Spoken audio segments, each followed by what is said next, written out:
Quero convidar todos a uma leitura bíblica em Gênesis 2. Eu sei que eu já dei uma pregadinha no aviso, né? Então eu vou economizar aqui, fiquem tranquilos. Gênesis 2.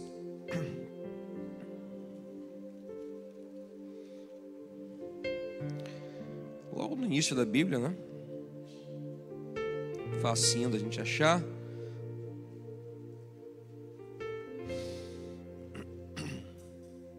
Olha o versículo 9 de Gênesis 2, meus irmãos. Vamos ler alguns textos para a gente poder compreender. Olha o versículo 9, diz assim, ó.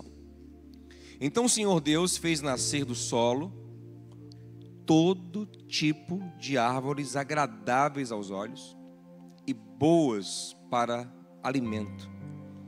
E no meio do jardim estavam a árvore da vida e a árvore do conhecimento do bem e do mal. Olha o versículo 16. E o Senhor ordenou ao homem: coma livremente de qualquer árvore do jardim, mas não coma da árvore do conhecimento do bem e do mal, porque no dia em que dela comer, certamente você morrerá. Olha o versículo de número 1 do capítulo 3. Capítulo 3 agora. Olha o versículo 1. Ora, a serpente era o mais astuto de todos os animais selvagens que o Senhor Deus tinha feito. E ela perguntou à mulher: foi isto mesmo que Deus disse? Não comam de nenhum fruto das árvores do jardim? Respondeu a mulher à serpente: podemos comer do fruto das árvores do jardim. Mas Deus disse: não comam do fruto da árvore que está no meio do jardim, nem toquem nele, do contrário vocês morrerão. Então a serpente disse à mulher: certamente não morrerão. Meus irmãos, qual é a melhor forma de nós não pensarmos em alguma coisa, de nós tirarmos alguma coisa da nossa cabeça? Qual é a forma mais fácil a gente não pensar em alguma coisa? Por exemplo, quando a gente quer não pensar em algo, não adianta a gente ficar negando aquilo. Quanto mais você fica negando e pensando em não pensar, mais você pensa, né? Tem até uma música, esqueci agora, uma música bonitinha que fala assim: só de pedir para te esquecer eu me lembro de você. Um negócio tipo assim, né? E é verdade. Quanto mais eu penso em não pensar, mais eu penso naquilo, né? Se eu falar para você aqui: não pense num elefante amarelo, no que você está pensando? Não adianta. Quanto mais você fala para a pessoa não pensar em alguma coisa, mais ela pensa. Então, na verdade, o que funciona para a gente não pensar em alguma coisa é pensar em outra. É basicamente isso. Aí vem a genialidade de Leonardo. Ele tem aquela música, né? Em vez de você ficar pensando nele, em vez de você ficar chorando por ele, aí o que ele disse? Pense em mim. É inteligente. Porque você fica assim, ó, não pense nele, não pense nele. A pessoa pensa mais ainda. Sabe que a pessoa ciumenta? Tem uma mulher que ciumenta, tem um homem também ciumenta. Aí chega num lugar e aparece uma pessoa que ele acha que é bonito, que é atraente, ele já começa: você está olhando, mas ele está nem olhando às vezes. Não olhe, não é que dá vontade de olhar mesmo. Então não adianta ficar mandando não olhar, não pensar, a pessoa vai pensar mais ainda. Essa música é inteligente porque ele começa falando do outro, né? Mas vai puxando para ele, né? Em vez dele, pense em mim. Em vez dele, chore por mim. Daqui a pouco ele já esquece o outro, já fala dele, ó: vamos embarcar no primeiro avião, com destino à felicidade. A felicidade para mim é... Pô, você já esqueceu o outro, meu amigo. Ela está no avião com o cara embarcando para a felicidade. Entendeu? Diga, irmão, pegou a mãe? Diga, ele pegou a mãe, pegou, a gente aprendeu como é que funciona. Entendeu? Você leva a pessoa para pensar outra coisa. E não fica mandando ele não pensar. Ela pensa mais ainda. Você leva para outra coisa. Então, se nós sabemos disso, quanto mais o diabo. O diabo sabe. Astuta serpente, né? Paulo diz que o diabo ele é astuto, ele é sábio, a antiga serpente. Serpente é um símbolo de sabedoria, de astúcia, de sagacidade. E ele sabe disso. E ele usou essa estratégia para tornar Adão e Eva infelizes no paraíso.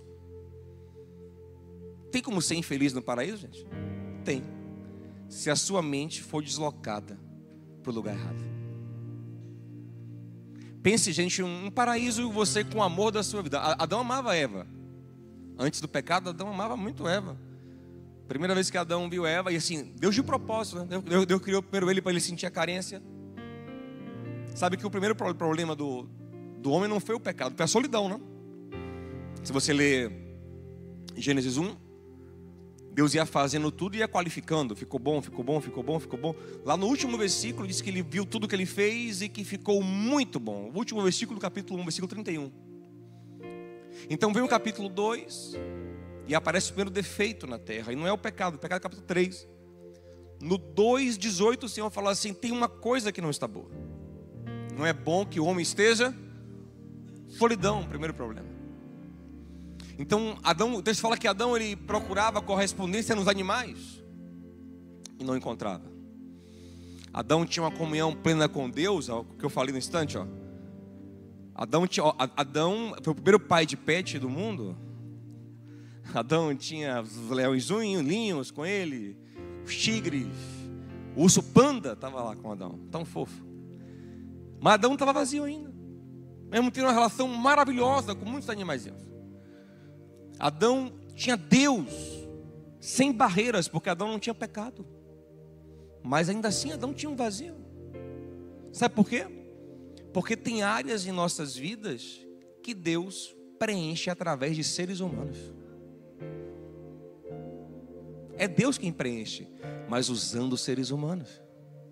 Para de espiritualizar as coisas. Não, eu não vou ter carência nenhuma, não. Tudo aqui, pelo Espírito. Então tá bom, então não come mais não, para você ver. Não, estou com fome aqui, mas não vou comer não, vou viver pelo Espírito. Não, Deus vai matar a carência do seu estômago com comida, Bion.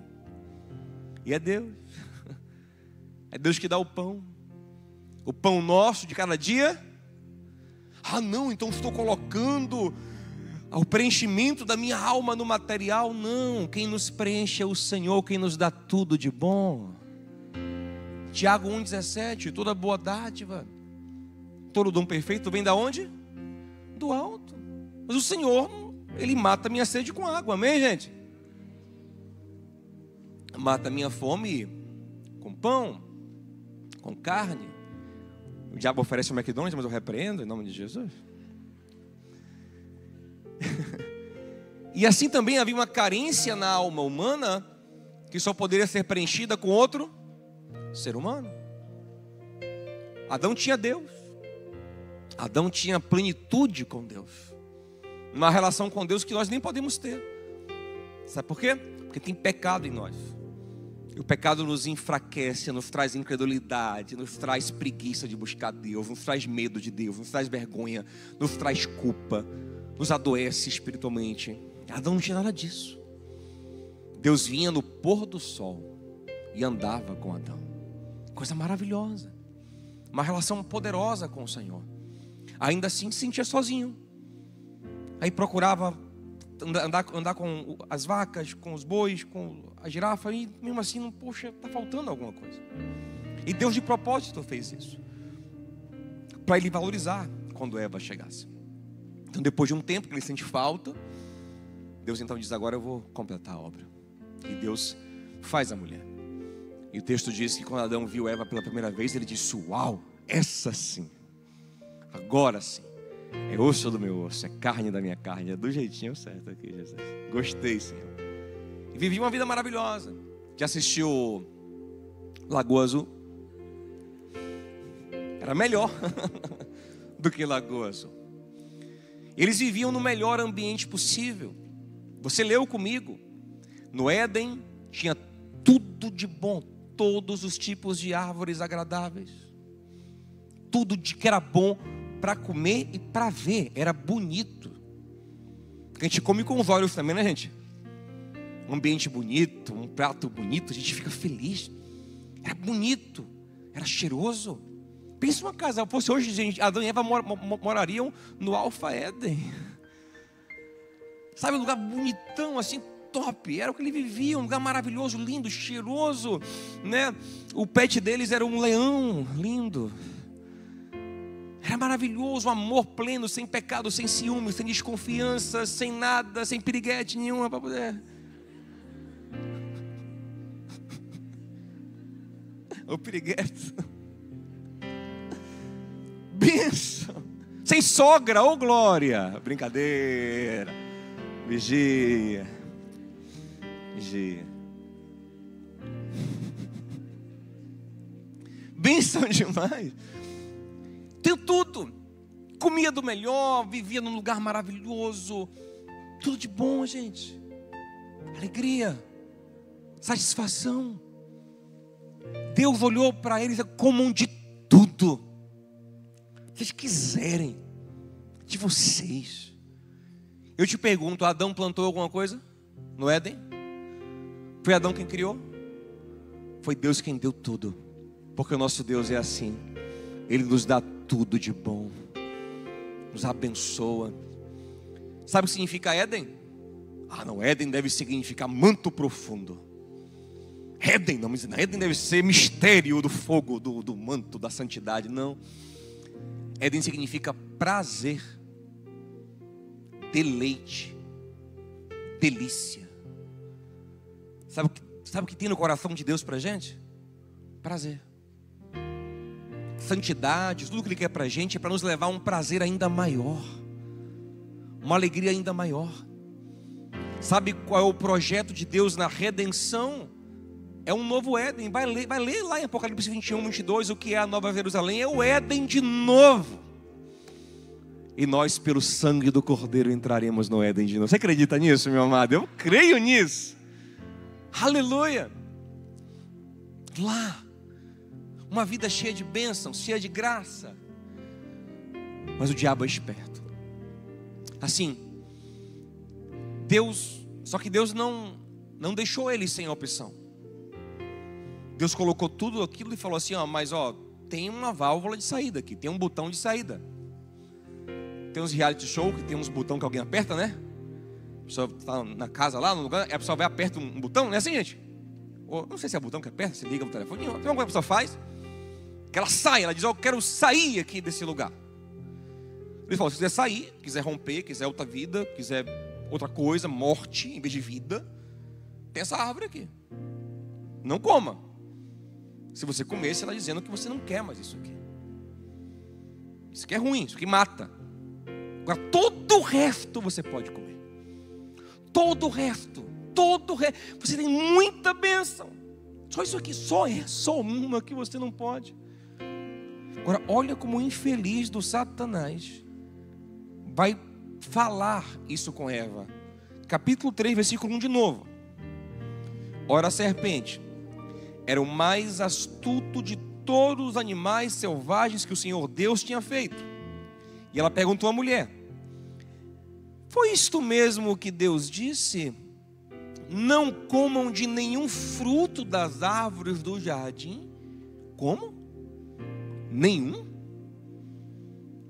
Deus falou, não pode comer de um só. Mas ele pega a negação e superlativiza, generaliza. E a partir de uma coisa que não podia, ele cria para Eva uma sensação de privação, uma sensação de incompletude, uma sensação de ausência, de sufocamento. E daqui a pouco o coração de Eva, que estava grato, de Adão, que estava grato, começa a se amargurar, a dizer, rapaz, mas não foi bem isso não. Ele falou que pode comer de tudo, mas não pode comer dessa daqui, porque essa daqui faz mal. O diabo faz mal nada. Isso aqui que é a boa, isso aqui que é a melhor. Você comer isso aqui que você vai ser feliz, o olho vai abrir, ficar igual Deus. Ele sabe disso. Não pode isso aqui não, é? Coitado. Não adianta ter tudo e não ter essa aqui que é a mais gostosa. E Eva começa a se rebolir e diz, meu Deus, eu preciso dessa daí. Minha vida agora, eu não estou satisfeito, agora eu estou infeliz agora. E a gente é assim, né, gente? gente começa a cobiçar uma coisa, daqui a pouco a nossa vida começa a ficar infeliz porque a gente não tem aquilo. A gente nada contra. Eu falo as coisas, eu me arrependo. Isso eu não vou falar não, para me arrepender, né? Bem que você nem entendeu o que eu falei. É a bênção de ser gago. Às vezes eu falo rápido, você nem entende. Já me livro do mal. Mas eu fico vendo pessoas, às vezes, que ficam infelizes por coisas tão banais. Porque alguém botou na cabeça deles agora que se eles não tiverem aquilo, está faltando alguma coisa. E é engraçado que o mundo sempre vai inventando uma coisa mais difícil, né, gente? Antigamente, quando eu era adolescente, tipo, a gente não ficava triste porque a gente não conseguia ir na Praia do Forte, em Guarajuba. Lá em Guarajuba, na Praça Central de Guarajuba, tinha uma festa, uma ravezinha adolescente lá, um negócio que a gente ia. Não sei quem pegou essa fase. Aí eu ia com meus amigos pra lá, eu ficava triste quando eu lembro. Hoje, por causa do Instagram, você fica triste porque você não foi no Tahiti. Tá mais difícil agora. Meu Deus, eu nunca fui nessa praia, embora. Não posso ser feliz? Como serei feliz se eu nunca fui nessa cabaninha aqui? Essa cabaninha com essa água, essa cor azul. Se eu não tocar nessa água azul, eu não serei feliz. Se eu não comer esse sushi, que o rodízio custa R$3.500, eu não serei feliz. Se eu não usar um sapato da Adidas, samba, olha, eu falando aí, eu não serei feliz. E aí? Aí você começa a ficar insatisfeito no paraíso. Você começa a esquecer de toda a graça de Deus na sua vida. Você começa a esquecer que na cruz você recebeu toda a bênção. Você começa a esquecer que o que você há de mais importante, que é o amor de Deus, a comunhão com Deus, o Espírito Santo, você recebeu. Porque o diabo começa a focar a sua mente naquilo que aparentemente você não tem, que é tão importante. E aquele não vira uma perturbação na sua mente. Aquele não. E o não é terrível na nossa mente, porque a gente não sabe lidar com o não. A gente fica perturbado com o não. Por isso que o evangelho ele é superior à lei. Porque a lei de Moisés era uma bênção, como Paulo fala em Romanos 7. Mas é muito negativa. Nos 10 mandamentos, por exemplo, 8 são negativos, né? São afirmações negativas, são proposições negativas. Não matarás, não adulterarás, não cobiçarás, não darás falso testemunho, não terás outro deuses, não terás imagem. Está faltando um que eu esqueci? Mas tem outro não. Só tem 2 positivos, que é honra teu pai e tua mãe. Lembra do sábado? Então, não. A ideia de sufocamento. Aí o Senhor, que tem uma revelação superior à de Moisés, resume tudo em 2 coisas positivas: ame a Deus, ame o próximo. Ou seja, não foque no que você não pode, foque no que Deus te deu, que é muito maior. Então cuidado, meus irmãos, porque o diabo ele é especialista em fazer isso em nosso coração, em pegar a gente abençoada como você é. Olhe para alguém e diga: meu irmão, você é abençoado. Eu quero falar o oposto do que eu disse antes agora. Raul Seixando aqui. Eu disse que você que está aqui está só um pouquinho melhor do que quem está em casa, né, assistindo o Faustão. Mas agora eu quero falar o oposto. Você é precioso. Se você está aqui, está ouvindo a palavra de Deus, e está realmente recebendo e crendo, e ama a palavra de Deus e crê na palavra de Deus, você é um privilegiado, meu amado. Só ama essa palavra quem tem um espírito, quem tem uma graça poderosa, porque ninguém vem ao Pai se Jesus não trouxer. E não há tesouro maior do que esse. O Senhor disse em Jeremias 23: não se glorie o homem na sua força, na sua riqueza, em sua sabedoria. A glória do homem é uma: me conhecer, diz o Senhor. A sua bênção é o Senhor. Ele quem te fortalece, quem te sustenta, quem te provê, quem te guarda, quem te perdoa, quem te restaura.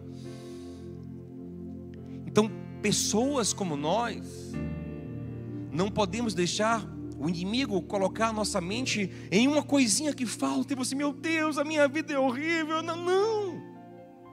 Acorda, Eva. Cuidado. Porque Deus disse a seu marido: comam de tudo. Olha quanta coisa boa. Olha quanta graça. Olha quanta vida. Quanto perdão, quanta misericórdia de Deus em nossas vidas, gente.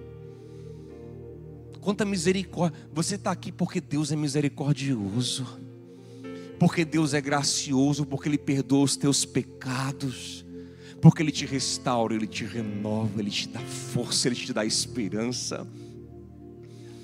Eu, pelos meus méritos, meu Deus, deveria estar destruído, minha família destruída, meu casamento destruído, meus filhos desviados, doente, depressivo, amargo, largar, porque eu, nos meus pecados, meu Deus, como está besteira, quantos erros, quantos equívocos em mim mesmo. Mas eu estou, pela misericórdia de Deus, servindo ao Senhor, com a família abençoada. Minha esposa acabou de mandar mensagem para mim aqui: meu amor, eu te amo, que coisa boa. Estava vendo aqui nossas fotos e aqui a música que você mandou para mim aqui de Nando Reis chorando. Olha que maravilha. Meus filhos, bênção, graças a Deus. Vocês aqui, gente, amém? Minha família espiritual. Quem sou eu para ter isso? Sabe o que é isso? É a graça do Senhor. Oh, meu irmão, que o Senhor abra os olhos para tantas bênçãos que Ele tem te dado. Tanta misericórdia, tanto amor, tanta bondade, que você abra os olhos para isso, porque quanto mais você contempla a graça, mais a graça cresce na sua vida. Quanto menos você enxerga, mais você fica amargurado, caindo em laços de ingratidão, laços de amargura, laços de pecado, e a sua vida vai indo de mal a pior. E Adão e Eva, quando perderam de vista tudo que Deus deu e focaram no que não tinha, foram se amargurando. Depois se viram nus, envergonhados, longe de Deus, perderam Éden. Depois tiveram 2 filhos, perderam um filho, e a vida vai murchando. Mas quanto mais nós conseguimos ver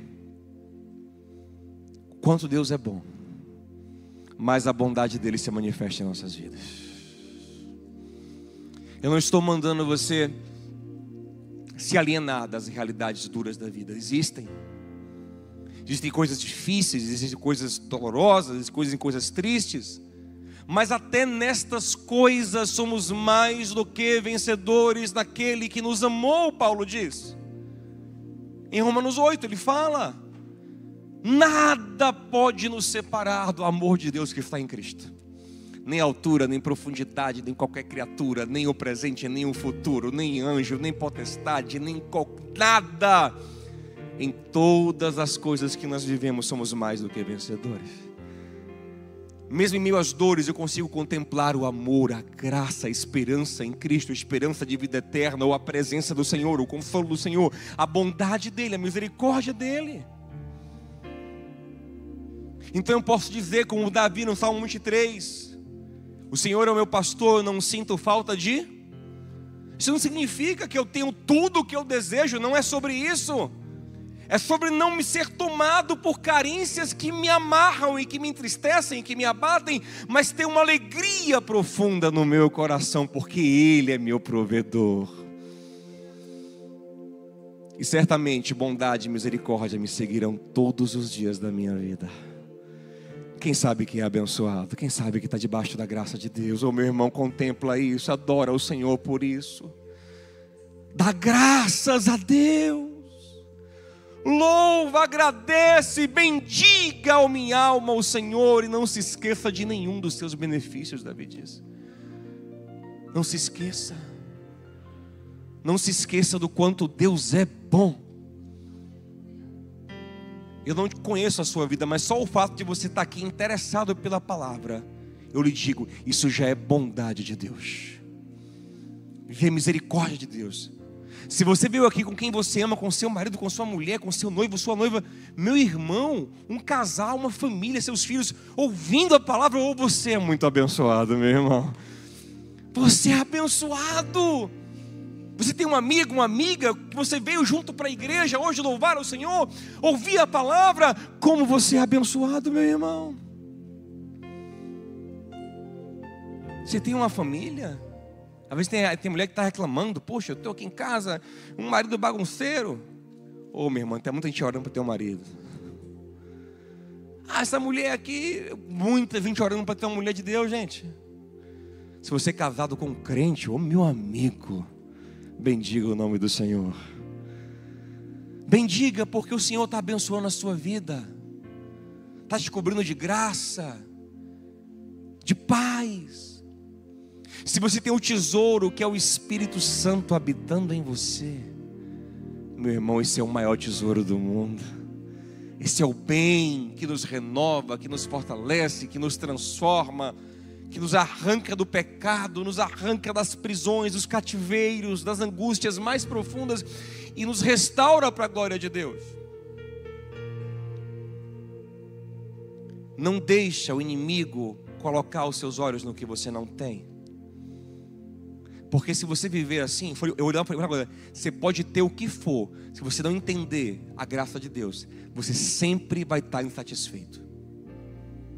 Porque o segredo da felicidade não é ter muitas coisas, mas é ser grato pelo que você tem. Observe Eclesiastes capítulo 2. Salomão teve coisas que eu acho que a gente não tem aqui. Se tem alguém que tem o que ele tem aqui, está sonegando o dízimo. Estou brincando, viu, gente? Quem não me conhece, eu sou brincalhão. Mas Salomão fala o que ele queria. Ele fala assim: o que os meus olhos desejaram, eu comprava. O cara queria uma coisa, ele comprava. Tudo que ele queria, ele comprava. Eu gostava de cantor, comprei uns cantores, porque na época cantor era escravo, né? Comprei a Beyoncé e o Bruno Mars para cantar para mim. Era tipo assim. Eu comprei a Shakira para cantar lá em casa. Comprei o Caetano Veloso, botei lá em casa, meu quintal, o Caetano Veloso. Era assim. Eu comprei pavões, ele fala. Que viagem, cara. Botei no meu jardim pavões para poder enfeitar meu jardim. Construí casa, comprei fazenda, construí tudo, plantei, vendi, tinha ouro, de tudo. Sabe o que ele fala? Nesse mesmo capítulo: eu detesto a minha vida. E como ele, eu conheci muita gente. Gente que tem tudo, mas está amarga, mas está infeliz, nunca basta, nunca está bom. Eu lembro de um amigo que começou a ganhar dinheiro. Aí ele tinha um vício, simples o vício dele, comprar carro. Olha que víciozinho simples. Diogo, quando eu me vi, eu estava igual um maluco, porque eu comprava um carro, passava 3 meses, eu via outro marido, aquele ali é melhor, aquele é mais bonito. Aí eu vendia o carro que eu comprava, perdia dinheiro e comprava outro, e depois vendia e comprava outro, e cada vez mais eu ficava angustiado de: meu irmão, você conhece o Senhor? Ele falou: rapaz, que laço do diabo no meu coração. E eu conheço muita gente assim.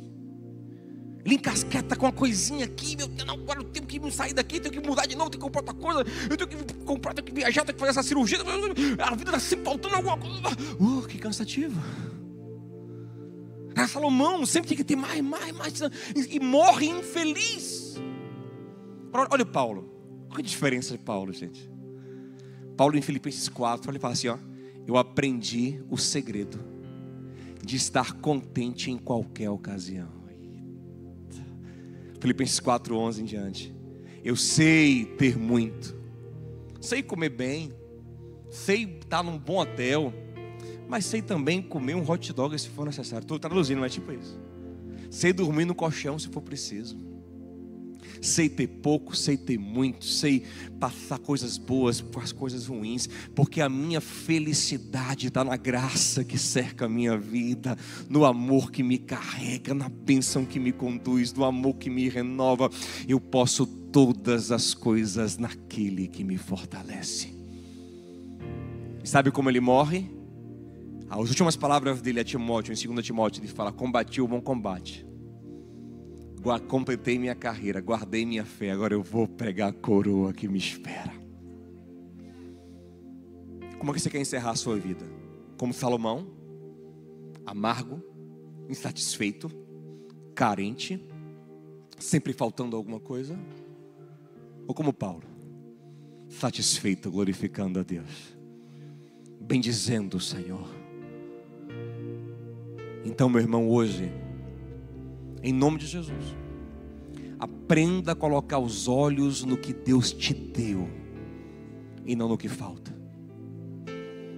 Esse é um segredo que se repete em toda a Bíblia. Eu poderia falar aqui bastante, mas o tempo não dá mais. Mas, por exemplo, ali em 2 Reis capítulo 4, uma viúva vai até Eliseu e diz: profeta, não tem nada lá em casa, nos ajude, nós estamos morrendo, estamos em dívida, meu marido morreu, meus filhos vão ser levados escravos. O profeta não fala assim: tadinha, não tem. Ele fala: mas peraí, mas o que é que tem? O que tem na sua vida? E ela fala: não, mas tem farinha, tem um pouquinho de azeite lá. Pronto, louva a Deus pelo que tem. Vamos trabalhar com o que tem, vamos servir com o que tem, vamos glorificar pelo que tem, e Deus vai multiplicar o que tem na sua vida. Jesus, quando ele pergunta aos discípulos: o que tem aí para a gente partir para o povo, para comer? Aí o pessoal fala: não, Jesus só tem 5 pães e 2 peixinhos, mas só não dá para ninguém. Ele: não, para com essa conversa, dá para cá. O texto fala que ele levantou e deu graças. Aleluia. Ele não levantou e murmurou: pai, também fica difícil, né, pai? Também povo ruim, viu? Não. Ele disse: pai, te dou graças por esses 5 pães. O que aconteceu? Na gratidão, na satisfação, a graça veio, a bênção veio, a multiplicação veio. Amém, gente? Quando Elias chegou na casa da viúva em Sarepta, em 1 Reis 17, falou: não, só tem um pouquinho de farinha, um pouquinho de azeite. Ele disse: fique tranquila, vamos trabalhar com isso, vamos glorificar o Senhor. E o milagre aconteceu. Moisés dizia: Deus, como é que eu vou servir? Como é que eu não tenho nada, eu não tenho o que é necessário? Deus falou: o que está nas suas mãos? Deus falou assim: não o que está longe, não, o que está aí nas suas mãos. É uma vara, é essa vara que eu vou usar. Diga a alguém assim: já está na sua mão, meu amado. A graça já está na sua vida. Começa a celebrar, começa a usar os dons que Ele te deu para a glória dEle. Eu encerro com a parábola dos talentos, Mateus 25. Essa parábola é muito forte. Essa parábola termina com Jesus falando uma frase muito forte. Ele fala assim: quem tem, mais será dado, mas a quem não tem, até o que tem será tirado. Parece até injusto, né? Ele vai dar mais a quem tem e pegar do que não tem, vai tirar ainda. Mas olha o contexto, para a gente entender. O texto fala que um senhor, que representa Deus, reuniu todos os seus servos e distribuiu os talentos. Talentos ali são recursos financeiros na época. Distribuiu os talentos: 5 para um, 2 para um, 1 para o outro. Cada um segundo a sua capacidade naquele momento, porque Deus faz assim. O que Deus coloca em nossa mão hoje é o que temos condição de administrar hoje. Você nem serviu com o que você tem ainda, nem produziu, nem glorificou a Deus ainda, já quer mais. Usa o que você tem hoje, meu irmão. Então cada um, todos receberam, todo mundo. Eu tenho certeza que Deus depositou graça na sua vida. Todos receberam. O que tinha 5, grato, foi lá, trabalhou, serviu. O que tinha 2, grato, trabalhou, serviu. O que tinha 1 se amargurou, enterrou. É quando o Senhor veio, falou com o de 5: e aí, meu Senhor, aqui, o Senhor me deu 5, eu produzi mais 5, toma aqui. E o Senhor falou: servo bom e fiel, foste fiel no pouco. Pouco é o de 5, gente. Para o Senhor tinha pouco. Talvez o de 5, para o de 1 tinha muito, mas para o Senhor tinha pouco, porque tudo que a gente tem é pouco diante de Deus. Muito é o que Ele tem, meu amado. Você foi fiel no pouco, entra no muito do seu Senhor, e assim vai ser conosco logo, logo, em nome de Jesus, nos portais da vida eterna. O que tinha 2, mesma coisa. Foste fiel no pouco, entra no gozo do Senhor, vem. Aí o que tinha 1 falou: não, eu sabia que o Senhor era ruim, Senhor canguinho, ruim. Eu não, enterrei aqui também. Ingratidão, amargura. Ele disse, cara, te dei a oportunidade. Você veio ser grato, você focou nessa amargura sua. Não, então pega aqui, eu vou dar para aquele que tem 5. Aí ele fala, a quem tem, mais lhe será dado. A quem não tem, até o que tem será tirado. Não é para ele, ele tinha, por isso foi tirado. Como assim quem não tem? É quem tem, mas vive como se não tivesse. Até o que tem será tirado. Foi Eva. Eva por um momento esqueceu de tudo que tinha. Adão esqueceu de tudo que tinha. Era quem tinha, mas passou a viver como se não tivesse. Até o que tem será tirado. Se você continuar vivendo como se não tivesse o que você tem, você vai perder. Porque na verdade nós não somos donos de nada nem de ninguém. Somos mordomos, amém, gente? Administradores, porque tudo pertence ao Senhor. Inclusive nossa vida, nossa força, nossa energia. Duvido Deus tirar, meu binho. Deus tira tudo se Ele quiser. Deus vai assim, ó. Sua vida vira para baixo, do dia para a noite. Como também Ele é poderoso para te restaurar do dia para a noite, se Ele quiser. Quem tem, mas vive-se como não tivesse, vai perder. Mas quem tem e reconhece o que tem, mais lhe será dado. Se Adão e Eva fossem cada vez mais gratos, sabe o que Deus ia fazer? Deus ia aumentar o Éden, porque eles iam ter filhos no Éden. Deus ia aumentar o Éden, da filha da mais bênção, ia mais Éden, e o Éden ia encher o mundo todo. Mas graças a Deus, que o primeiro Adão caiu, mas o segundo Adão venceu. O segundo Adão sofreu, foi perseguido, mas nunca murmurou, nunca reclamou. Pelo contrário, ele agradeceu ao Pai pela bênção de servir ao Pai.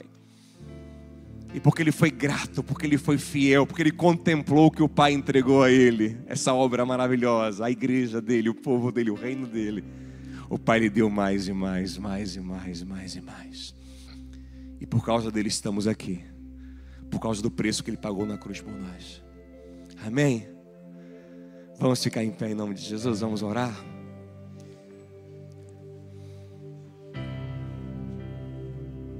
Oh, meu irmão, pensa no que você tem. Pensa no que Deus te deu. Pensa na graça que Deus te deu. Pensa na misericórdia de Deus sobre a sua vida. Pensa no amor do Senhor. Pensa na palavra que você conhece. Que coisa maravilhosa é conhecer a palavra de Deus, gente. Que coisa maravilhosa é se alimentar da palavra de Deus. Você lê a Bíblia e dizer, meu Deus, está falando comigo isso. Não é mais um texto qualquer, é a palavra viva que me alimenta. Quem tem essa experiência? Você é privilegiado. Sabe, tem gente que lê isso aqui e nem mexe com ele. Falta uma obra do Espírito. É triste. É triste. Mas você não, quando você lê, isso alimenta o seu coração. Isso queima em você. Quem sabe você está me ouvindo aqui, você nem conhece tanto de Bíblia, não conhece tanto de religião, mas caramba, isso que ele está falando faz sentido, mexe, toca em alguma coisa profunda. Sabe o que é isso? É o Santo Espírito falando no teu coração. Isso é um privilégio. Isso é o maior privilégio. É comunhão com Deus, é conhecer a Deus, é crescer na graça, no conhecimento do Senhor. É saber que os seus pecados no Senhor são perdoados. Se você se arrepende e confessa a Ele, sabe o que Ele faz? Ele, por misericórdia, pela obra da cruz, Ele te perdoa, tira a culpa e derrama a bênção sobre a sua vida. Ele passa a te tratar como um filho amado de Deus. Isso é maravilhoso. Isso é o maior presente, é o maior tesouro. Que o Espírito Santo possa gerar essa consciência em nosso coração. Possamos transbordar de gratidão. Todos os dias agradeça a Deus por todas as bênçãos. Agradeça pela saúde que você tem, pelas pernas que estão te sustentando agora. Quantas pessoas queriam ter 2 pernas saudáveis para ficar em pé, gente, agora? Não tem. Você tem 2 pernas saudáveis que te colocam em pé. Tem uma boca para louvar o Senhor. Tem uma boca para dizer para o seu amor: eu te amo. Tem um amor na vida, oh meu Deus. Você tem filhos. Você tem o Espírito de Deus. Olha para o que você tem. Não deixe o diabo amargurar o seu coração. Não deixe ele colocar os seus olhos no que você não tem, porque o que você não tem é pequeno diante de tanta graça de Deus. E o que você não tem é porque Deus não quer que você tenha agora. O que Deus não deu a Adão e Eva é porque fazia mal. Graças a Deus por não nos dar tudo o que nós queremos, amém, gente? Se eu der aos meus filhos tudo o que eles querem, eu não amo eles, porque eles querem coisas ruins às vezes. Até por isso temos que ser gratos. Senhor, eu te dou graças por me livrar dos meus próprios desejos ruins. Eu te dou graças por me livrar do pecado, do meu egoísmo. Te dou graças, Pai, por me dizer não muitas vezes. E que eu não esqueça quantos sims o Senhor me deu. Come livremente. Há um banquete para a sua vida. Há um banquete espiritual, de sabedoria, de graça, de amor. E o Senhor te fala: come livremente. Há muita vida, muita graça para você crescer nela. Amém, gente? Vamos orar com nossos irmãos aqui do louvor, dando graças ao Senhor por tudo. Vamos agradecer ao Senhor por tudo. Comece a orar, comece a agradecer cantando a canção.